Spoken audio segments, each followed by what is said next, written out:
originator of client-centered therapy and a vigorous champion of a humane, person-oriented tradition in American psychology, has been without doubt the most influential leader in the counseling profession. Through his many writings, which include On Becoming a Person, Client-Centered Therapy, and on counseling and psychotherapy, and through national leadership, which has included the presidency of the American Psychological Association, Dr. Rogers has served as a model of scientific integrity, personal openness, genuineness, and warmth to two generations of professionals. From his early interest in individual therapy, his interests have broadened to include a deep and abiding concern with the process of education, best expressed in his book, Freedom to Learn. The potential of the encounter group movement, reflected in his book, Carl Rogers on Encounter Groups, and marriage and the relationships between men and women, the subject of his book, On Becoming Partners. In this film, Dr. Rogers interviews a couple about what the experience of partnership has been like for them. In a commentary after the interview, he indicates what he observed and learned from participating in the session. You're Jan, aren't you? Jane. Jane? Yes, Jane, right. Jerry, is that right? That's right, Jerry. That is you. We don't know each other. I don't know. Did either of you hear me yesterday? Yes. You did? Yes, I heard you yesterday, and I heard you the evening before. And Jerry was also there. Well, I was in the background and he was before. Well, then you know me a little bit, and I don't know you at all. But I'd like to ask you, whatever it is that seems important or significant to you in your marriage, whether those things are positive or negative or what, whether you each give similar answers or whether you give quite different answers or whatever. And I think perhaps if you heard me the other evening, you do know something of my interest in partnerships. Tried to write a book on that. But I feel that the thing that is missing from most accounts about marriage is how it really is from inside the marriage. I mean, you get statistics about marriage and the ideal marriage and what it should be and all that kind of thing. But that has very little to do with the everyday ups and downs and week in and week out, and month in and month out, and so on, year in and year out. So that's what I'm really eager for, is to try and get a picture of the way things actually are from within any given marriage. So I'll come back to my question. What are some of the things in your marriage that are of significance to you or of importance to you? Things that you think might reveal something of your partnership. Well, I'll jump in and then you can add some things. Okay? Okay, you finished? I think that some of the things that are really important to me and I think to our relationship are some of the things such as a feeling for what is happening to Jerry, for his feeling what is happening to me, for the sensitivity and the awareness of what is happening in our marriage. I also think that the confidence and trust that I share in the relationship with him is very important to me. And we do have two children. We have a son, David, 15, and a daughter, Julie, 10. And so I see this overlapping into this area, really all a part of this that cannot be separated from it. I really liked your comment about the commitment of process. This makes so much more sense to me, and I can really relate to this much better than commitment to a person, which I find is almost kind of a superhuman thing that I never can quite live up to. All right, so this sensitivity to each other has been an important part of that process. It's important for me. I think Jerry would have to speak for himself. Sure, that's what I was going to say. And you've evidently been married a number of years. 17 years. 17 years. All right, we'll give you a chance, Jerry. What things seem significant to you or important or essential to you in partnership?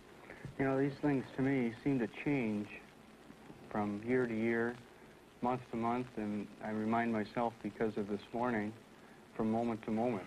We had a fight early this morning, and it was the first good old-fashioned fight that we had in about 3 weeks, and it was following a period of great communication and real feeling and ability to share some things that with our children we weren't able to go into, not because of the subject matter, but simply of time and of pressure. And we, at breakfast, were kind of talking about this and said, gee, you know, that confrontation is maybe essential, and it's always been in the past, but it doesn't feel very comfortable right at the moment. So that confrontation as a part of communication, I think, has been one of the things that has held our marriage together at times when it wasn't so nice, and made it very alive at times when it was great. So that really sometimes challenging each other or confronting each other has not been a negative thing, but has helped to be a positive thing. And you speak as though to go 3 weeks without a quarrel is quite a while. You don't have to answer any of these questions if it's not easy to answer them openly, but do you mind saying what the difficulty was about this morning? The difficulty this morning dealt with my job and the attitude of certain people in my job environment towards a decision that Jane and I have made recently about leaving the area where we're living, and as a result, leaving that company. And the negative thoughts that had come out about that dealt with, really, in the background, my deep concern over the years with performance on the job and the aliveness associated with the job, and forgetting sometimes that there is a more important aliveness in my life, and that's the aliveness in my marriage. And the confrontation has been a part of the thing that has kept that issue out in the open for us, and I think has been one of the foundations upon which, when we got to rock bottom, enabled us to start building the blocks back. So far, it sounds as though what you're talking about is something that happened outside the marriage. I mean, you're talking about the people on your job and so on. Was that all there was to it? Well, I think that is how it began, but I think it had very deeper implications than that. For a period of our marriage, many years of it, Jerry was married to his job, and I was very lonely. And so it's like he always had to be perfect in the job, and he was there even when he was home physically. And so I think that this morning the intensity upon some things that he has to do in that job, some evaluations he has to make, I found myself turning it off because we have worked through that in the last year, and it's kind of like I'm pulling up a wall saying, this is conjuring up all kinds of negative images for me, and I don't want it. So I think that it really did have something deeper than just the initial. Something really deep. And I was just going to say that he kept saying to me, you don't want to hear what my problems are. And I said, I'm really very concerned, but I want to move on with my life. And so for you, though, it was sort of Jerry again showing the fact that he was married to his job, and right. You come a little second behind that. Right. Yeah. There was another facet of it, too, that came out later in the morning, and that was the facet of openness. I said to Jane a little later, hey, I really wanted to be open with you this morning and say some things, because I felt by doing that, it would put them into better perspective for me and perhaps make it a little easier for the two of us. And she said, yeah, well, that's great, except that sometimes when you play the same song over and over, you know, it's time to change the record. And she gave the example with our son, who's 15 years old, of a different environment where in the morning she said to him, "I feel kind of grumpy today." And she said that after she'd snapped at him a couple times. And after saying that, the day went better. He kind of understood and said, "Hey, Ma, what's wrong? What's bugging you? What's the problem?" And they were able to talk about that, apparently, from her story this morning, and that made things better. So that was kind of two sides of the coin that we were struggling with. All right, let's get back to the second part in a minute. First, I want to go back to what you said first, that evidently, though he felt he was being open to you, that was, well, maybe openness, but mostly another playing of a record you'd heard before. Is that? Yes, I would say that's what it was. That's the way it came through to me. Which is a little different from openness as far as you're concerned. Is that right? My idea of openness is, I guess, to explore, you know, what is happening in our lives and to be attuned to this, but not get mired down in it, that, you know, as life moves on and different external things come in, even your children, you know, there is a need to keep moving on. And I don't mean to neglect what's happening, but I think there is a time when enough is enough. And that was the feeling you had this morning. Enough is enough. Huh? Right. And do you want to say anything more about the conversation with your boy? Well, I would like to, I think this might be a good time to go into the fact that,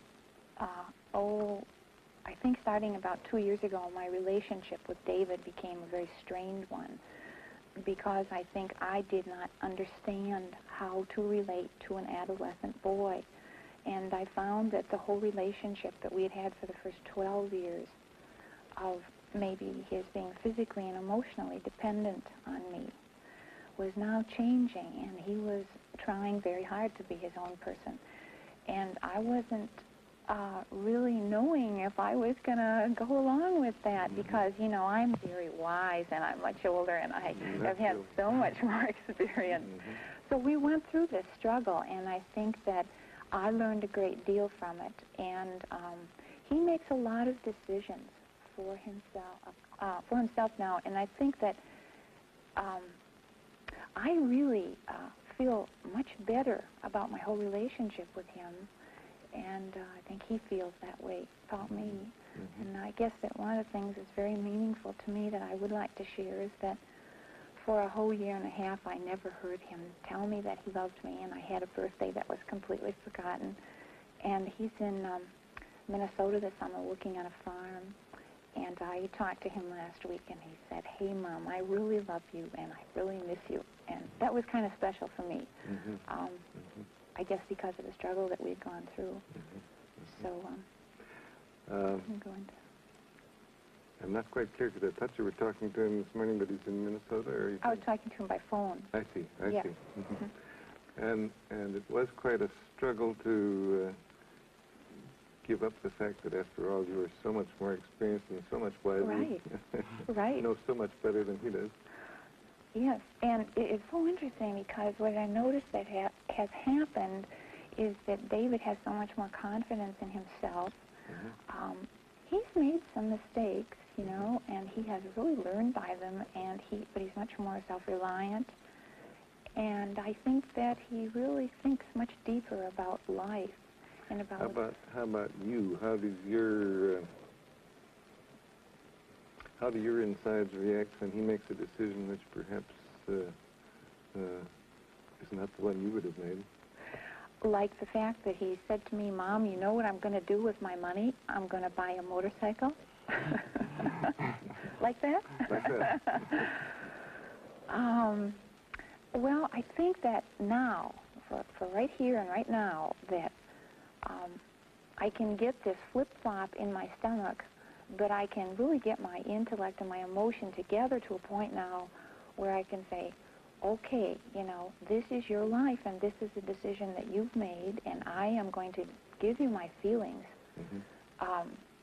but I am not going to forbid you. The stipulation will be that I don't buy motorcycles and cars for children because I don't happen to believe in that. But, you know, if you would like to earn your own money and buy these things, then that's fine. I'm not going to stop you from it. So you've come to the point where you can tell them, that's not what I would do, but if you decide to do it on your own, I can go along with that.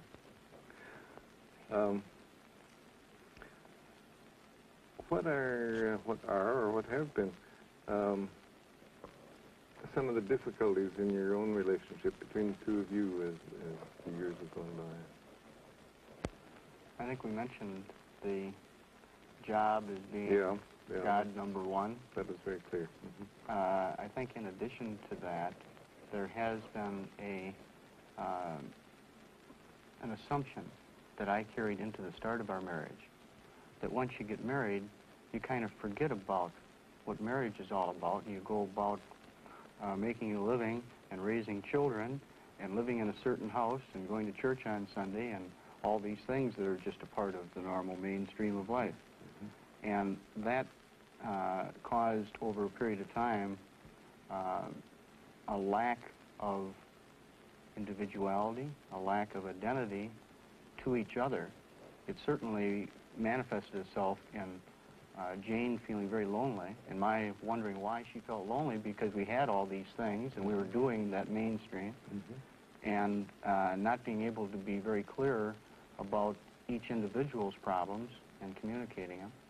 So that that's certainly something that in the last 2 or 3 years has come out. The individuality is necessary. You got to take a stand and make your own decisions and risk.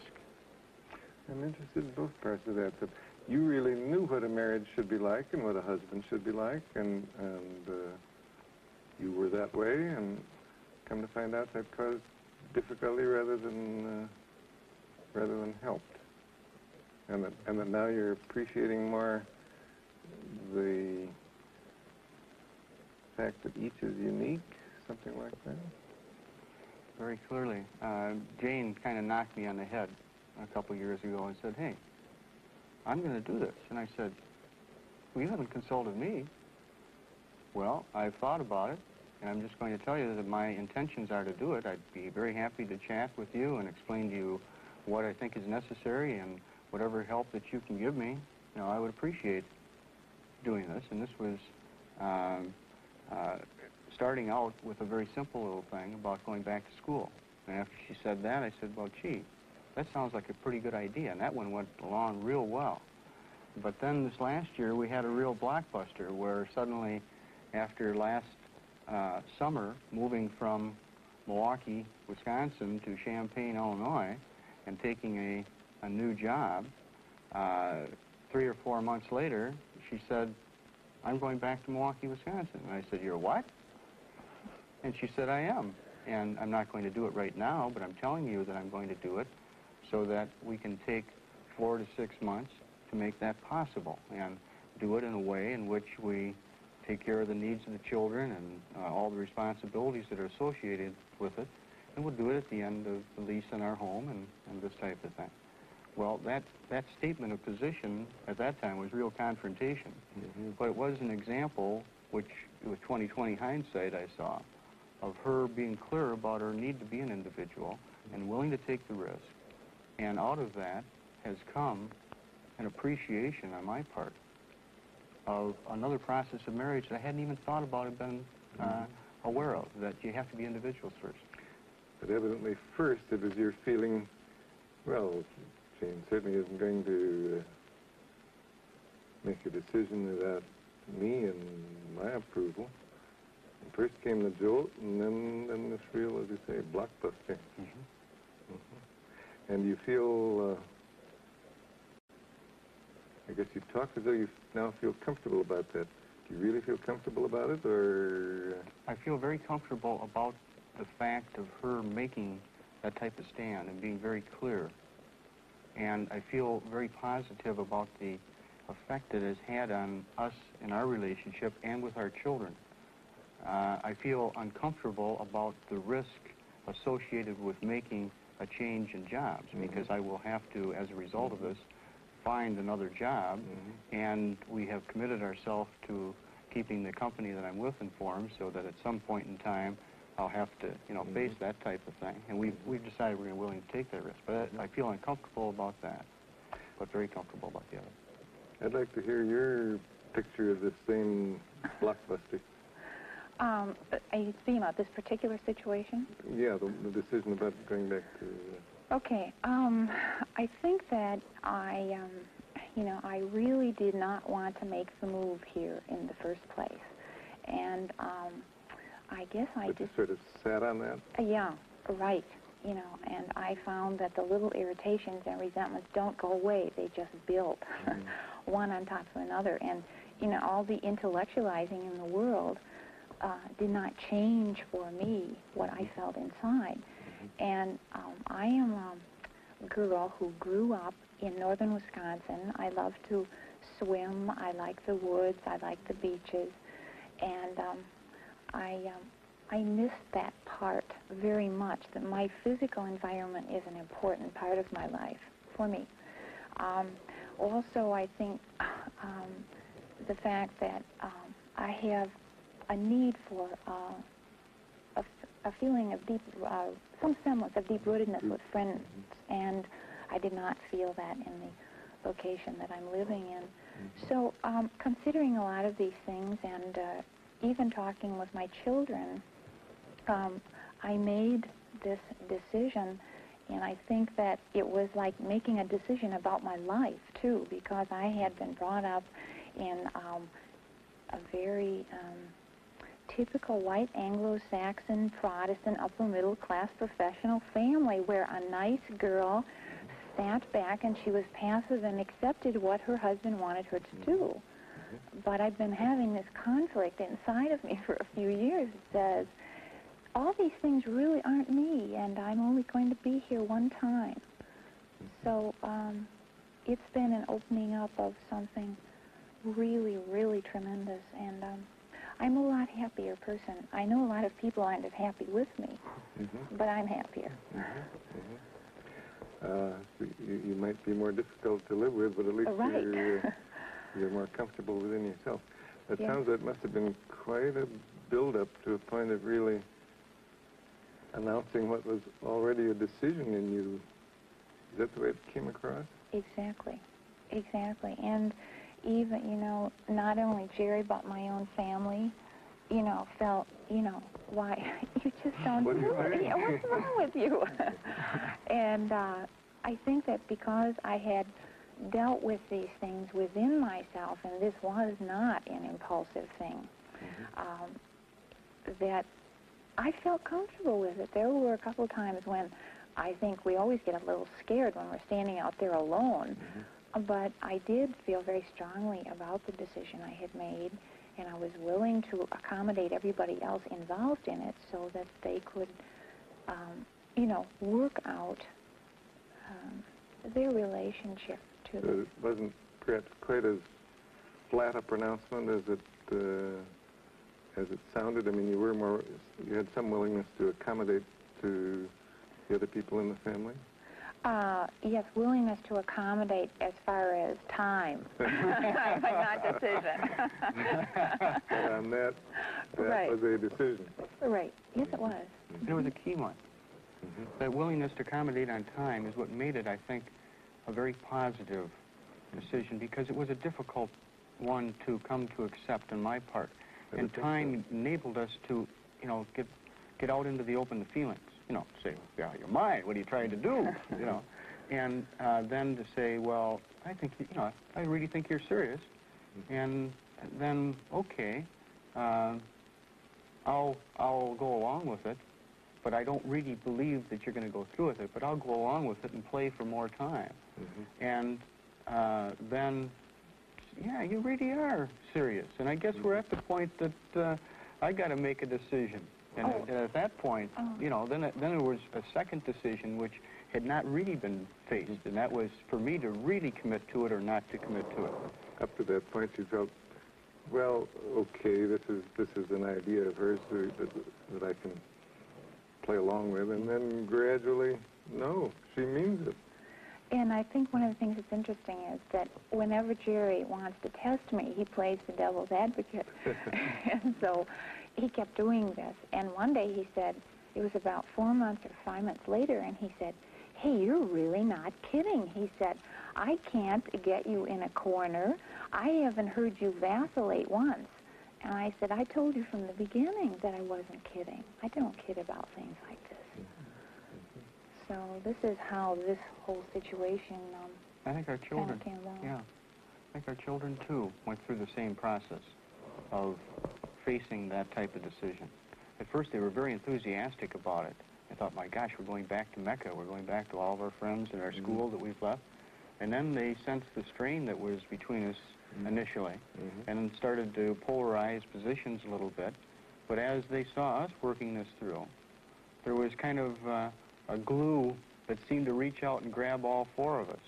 And I think this conversation that Jane mentioned about David in the last day or so is an example of how far it has evolved as far as feelings with one another. So, well, that certainly sounds like a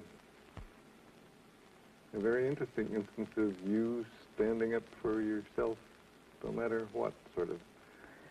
Right, and my life has not been one like that. No, I can imagine with that background it hasn't been. Have there been other difficulties, money, sex, anything that I just mentioned two that are very common? Jump in any time.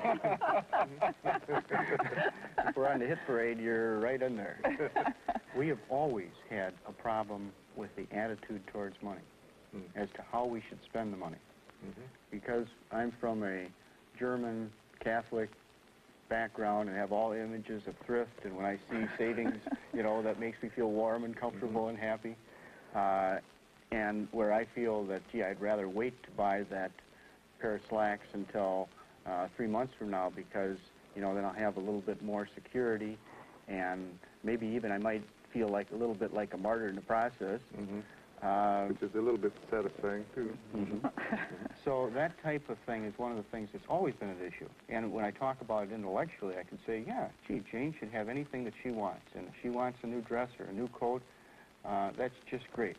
Perfectly okay until your guts hear about it. Yeah, and my guts hear about it, first of all, when I see it, and then when we get the bill, and then when we write the check. So there's 3 zingers of confrontation that revolve around that. And that's one of the areas very clearly where we've had problems and difficulties.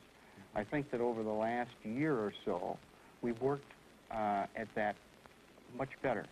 And Jane simply said, hey, why don't you just give me some money that I can count on, that I'm free to choose, and that you can't judge me on and evaluate and ask for a performance report and get out your graph and all these things.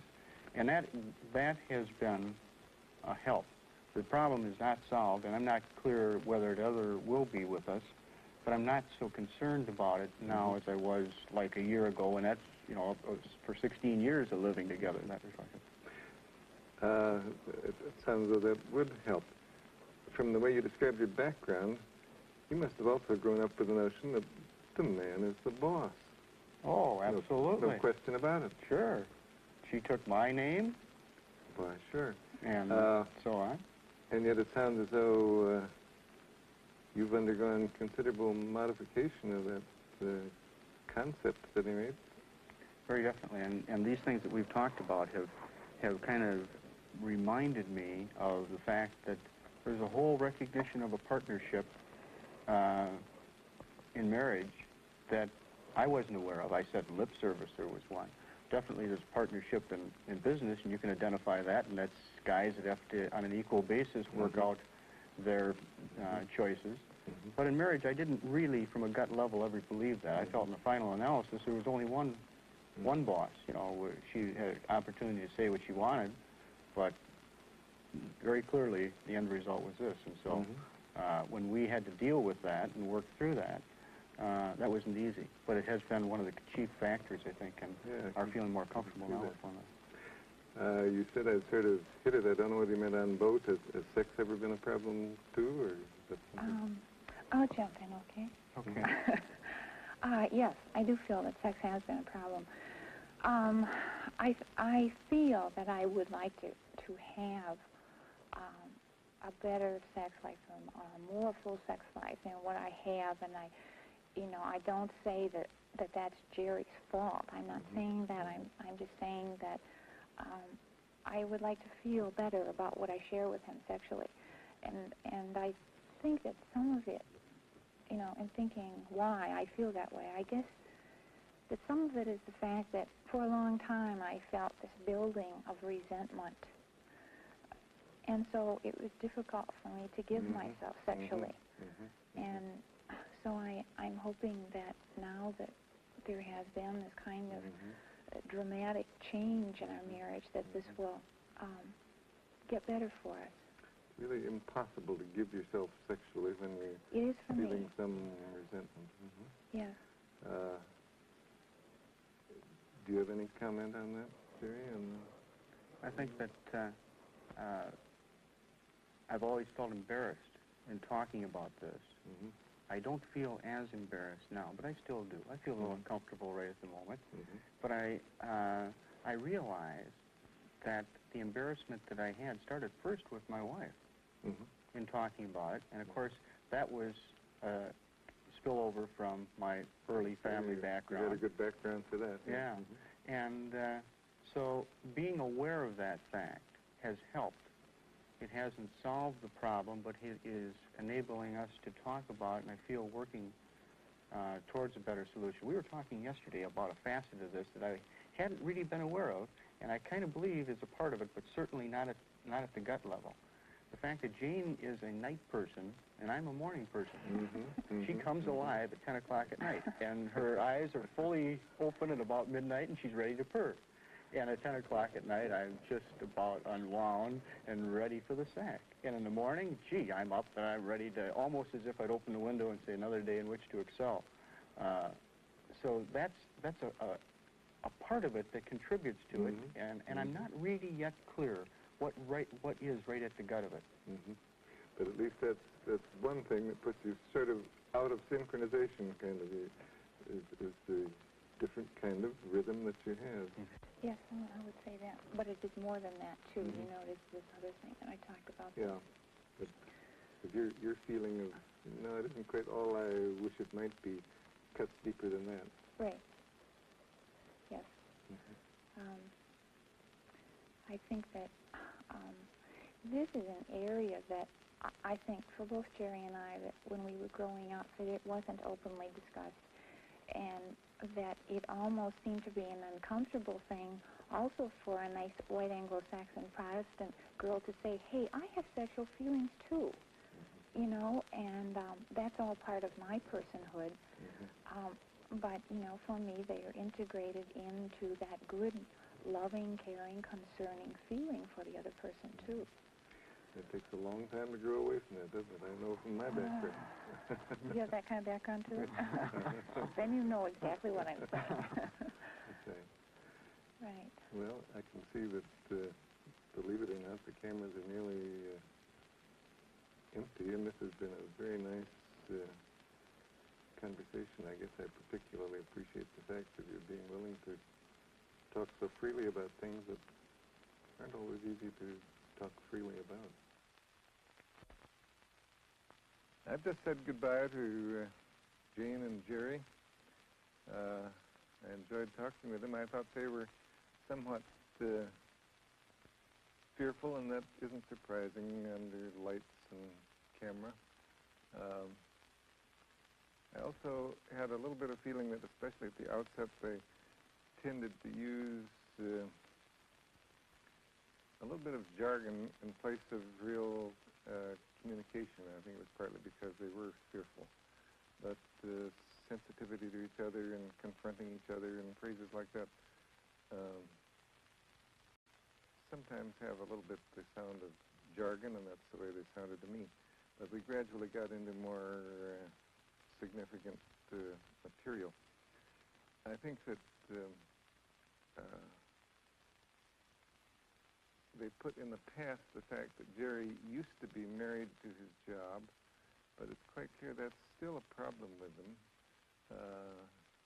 And when he talks about his job, as he did this morning, I think it was, she doesn't want to listen to it. She feels it's the same old record, where he felt that he was trying to be open with her about his concerns about the job.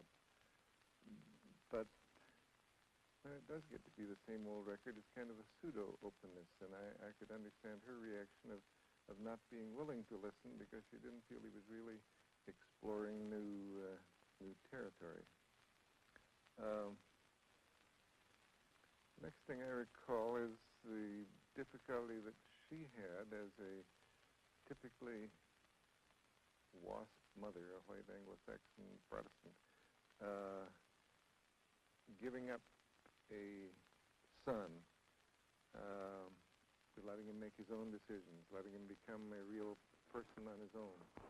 I thought that sounded like not only a very real issue, but one that is certainly characteristic of many, many families. It's just as hard, perhaps harder, to let a child be a separate person, an adolescent be a separate person, as it is to let a spouse be separate and unique and different. And it sounded as though she'd made good progress on that, but you could see that some of it was still there. She's trying to move forward in letting him be more of himself. And her attempt to let him make his own decisions, express her own feelings, but let him decide his life, is evidently beginning to pay off. I was moved and interested as she was when, after a year and a half, he told her for the first time, "I love you." That's the kind of payoff that parents really would like. Another thing that struck me in regard to Jerry was his really perfect description of how he knew what marriage should be like, and how he knew what a husband should be like before he entered into that relationship. He was to assume certain roles. They were to have certain characteristics. He knew what they were. How in the world could there be any trouble when he was living correctly according to those roles? It just didn't seem possible to him. I guess I was particularly struck by his phrase that you forget the meaning of marriage as a partnership and you just go about your own business. It reminded me of another couple that I talked to some time ago where she said she thought that after marriage she could just forget all about her husband and go on her own merry way, which was an extreme statement of the same general idea. I thought that Jane's decision to move back to their former hometown was really a terrific step in independence for her. It must have taken a great deal of courage on her part. I could certainly understand that it would be a blockbuster to a person who'd been brought up a Catholic, authoritatively oriented. The husband is the boss. What is happening when his wife says, "This is what I'm going to do"? I don't think it's surprising at all that it took months before he believed that she meant it. Then the fact that they were able to work that out in reasonably satisfactory fashion, I think, speaks very well for the communication that both of them have achieved. It certainly was evident that her decision was based on buried resentment. I think that's why it came out as a final decision. If she'd been aware of some of her resentment about moving their whole home to a new location, if she'd been aware of some of that as it occurred, the issue would probably have been brought up much earlier, would not have carried as much resentment with it, and I doubt that it would have been announced as a final decision. It would have been more happy about this move. Do we have to make it? Could have been lots of earlier discussion. But being as she said, a good, properly brought up submissive wife, she buried all that resentment, and so when it finally came out, it wasn't as a possibility, it was, we are going back. And I guess I'm amazed that it didn't cause more difficulty than it did. Evidently, he and the children and she have all made their own accommodations to this very strong desire on her part. There are difficulties about money matters. I suppose you could duplicate 1,000 times, because it isn't about money. That isn't the difficulty at all. The difference between them is a difference in attitude toward money, and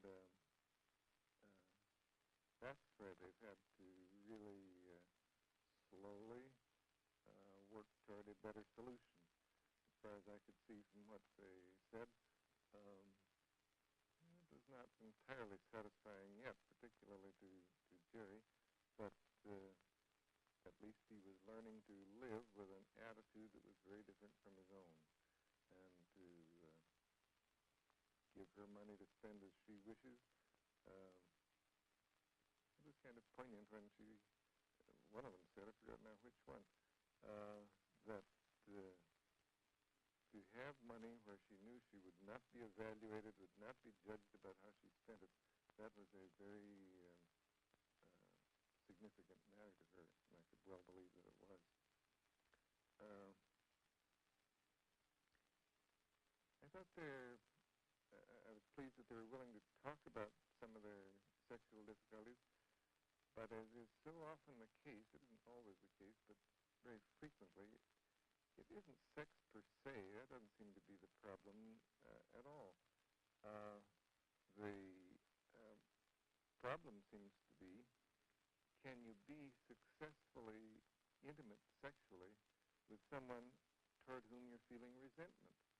And that really takes some doing, as she discovered, as they both discovered.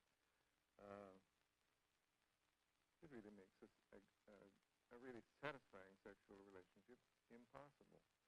And so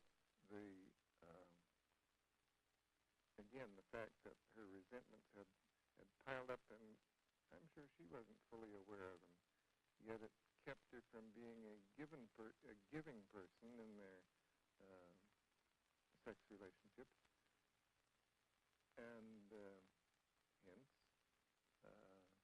leaves them feeling, both of them, that sex is still somewhat of a problem, although she hopes that now with their new decision, perhaps she can be more giving, perhaps the whole relationship will be more satisfactory.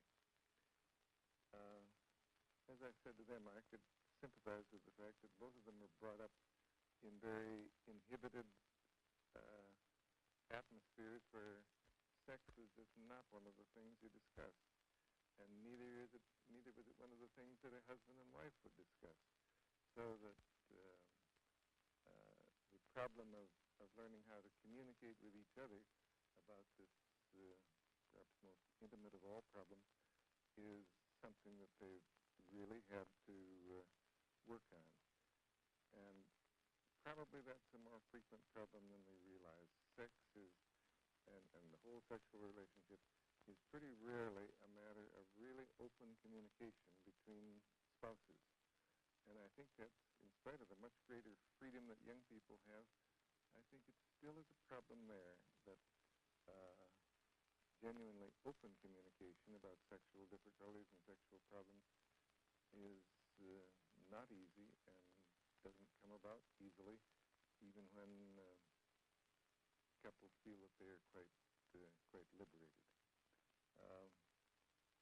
It was interesting to have a glimpse of a marriage that has gone on for 17 years, and obviously there would be a great deal more we could get into, but they